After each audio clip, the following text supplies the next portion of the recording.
Welcome to the 19th episode of Rontro, Class of Retro.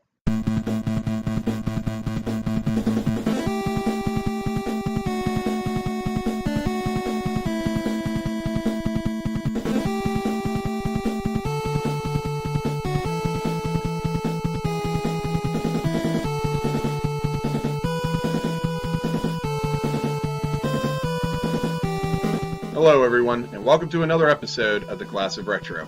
Today we will be reviewing Ninja Gaiden 2, The Dark Sword of Chaos for the Nintendo Entertainment System. This isn't only my favorite title in the original trilogy, but one of my all-time favorite NES games. Let's move on with the review.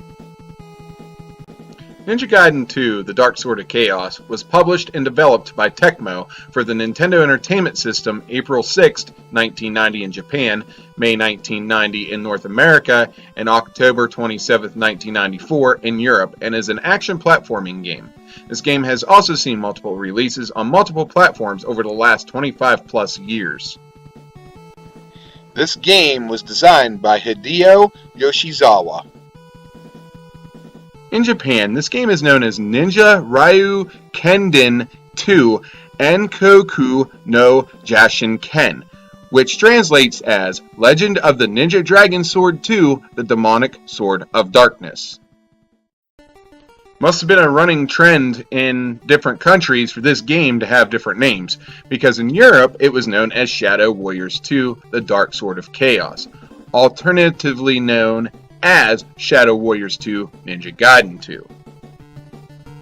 Ninja Gaiden 2 takes place 1 year after the first Ninja Gaiden. An evil emperor named Ashtar who, after hearing of Jaquio's defeat, comes up with a plan to take over the world and engulf it in darkness through an evil sword known as the Dark Sword of Chaos. U.S. Army agent Robert T. Sturgeon recruits Ryu Hayabusa, the story's hero, and tells him that Ashtar has taken Irene Liu, Ryu's girlfriend, and that the Dragon Ninja is the only one that has the power to stop this evil emperor. Ninja Gaiden 2 is definitely one of the hardest games in the NES library. One of the contributing factors to the difficulty is that it suffers from the classic Nintendo knockback.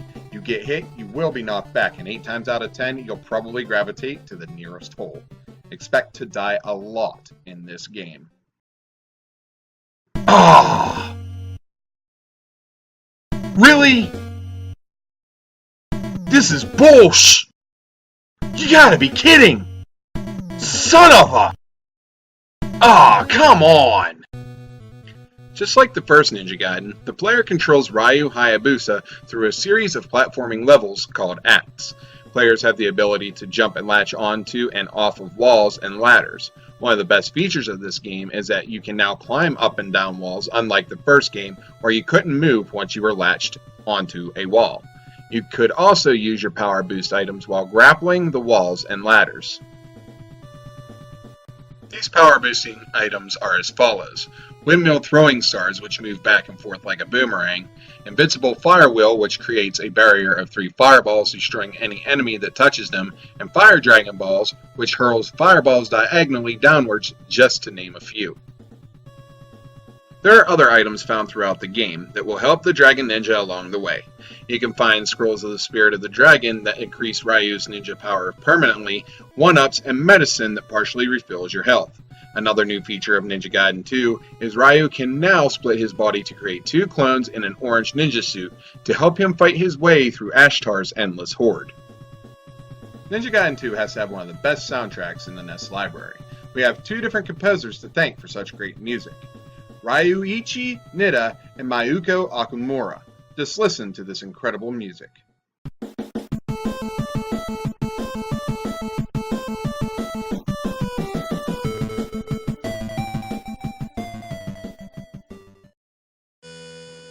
I love the graphics in Ninja Gaiden 2. They were definitely a step up from the original Ninja Gaiden, and the parallax backgrounds added a real flair to the game. This game was a good example of what the Nintendo Entertainment System could really do. Another of this game's greatest features, and just like the original, it had some awesome cutscenes, something very rare in video games of the time. This game was highly praised by multiple publications because of these cinematic scenes and its fun and challenging gameplay. In March of 1991, Ninja Gaiden 2 was nominated for the Nintendo Power Awards 1990 in the following categories: Best Theme and Fun, Best Play Control, Best Hero being Ryu Hayabusa, Best Bad Guy being Ashtar, and Best Overall. Unfortunately, however, it didn't win any of these categories.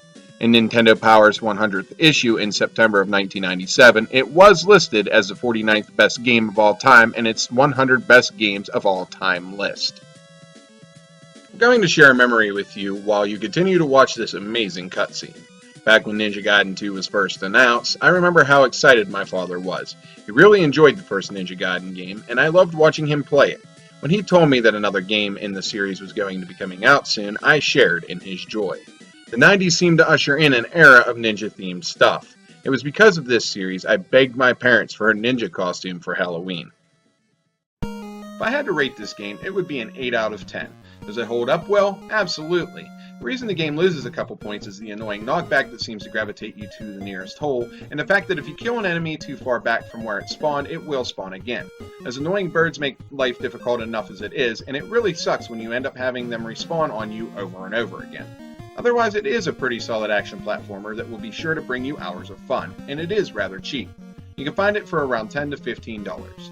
That about does it for this review.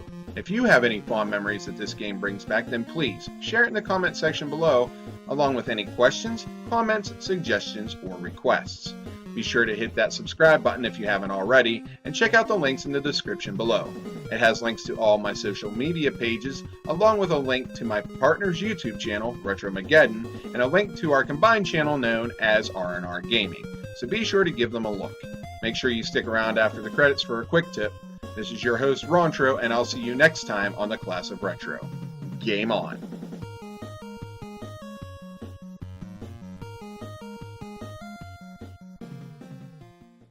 Here's a quick tip. Ever wanted to listen to that soundtrack without having to actually play the game? Then on the title screen, hold up left, select A and B all at once, then press start, and you will be taken to the sound test menu.